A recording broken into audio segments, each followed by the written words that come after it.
How po? Willing to learn, boss. Guys, pawis na pawis ako ngayon dito ako sa gym. Pero sige, short ano muna tayo, rest. Ganito guys, sa lahat ng gusto matuto mag-freelance, ito lang yung mapapayo ko sa inyo. Wala akong i-gatekeep dito, medyo mahaba, pero take time to listen.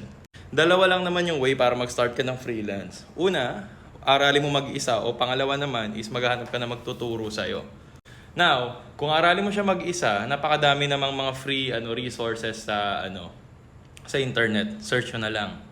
Ang cons lang kasi dun guys, minsan kasi hindi structured or hindi arranged or organized yung mga tinuturo dun sa mga free resources. And also, don't expect too much kasi bibilangin lang din naman yung mga tao nagbibigay ng mga free resources. May mga ibang freelancers na nagpo-provide yan. Yun yung cons.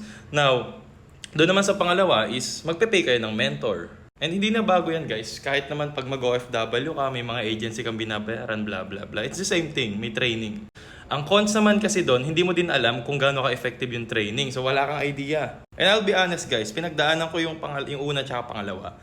And sa akin, mas malaki yung nag-gain ko nung nag-pay ako ng mentor noon. Kasi nagbabay ako ng oras. Pero mind you, hindi lahat ng mentor na naging mentor ko na nagbayad ako ng mga premium is effective.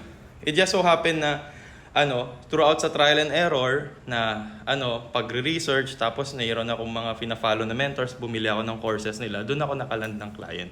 So hybrid approach sa akin. Kaya lagi kong sinasabi sa inyo guys, always do due diligence. Ibig sabihin, kilalanin yung mentor, alamin yung mga ginagawa nila, legit ba sila, yung portfolio nila, alamin nyo lahat yun. I-vouch nyo sila. Kung magdi-DIY naman kayo, wala namang problema guys, napakadami na nag-o-offer. So far, sana nag-make sense sinasabi ko guys. And also guys, as my way of saying thank you brother at sa mga nanonood dito, meron akong free community guys that teaches freelancing.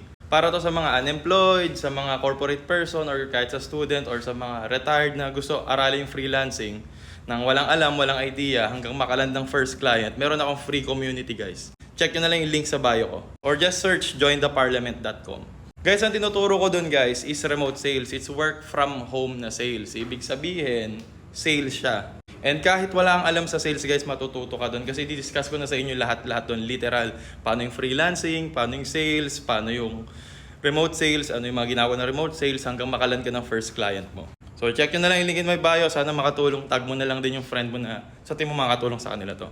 Yun lang brother, peace.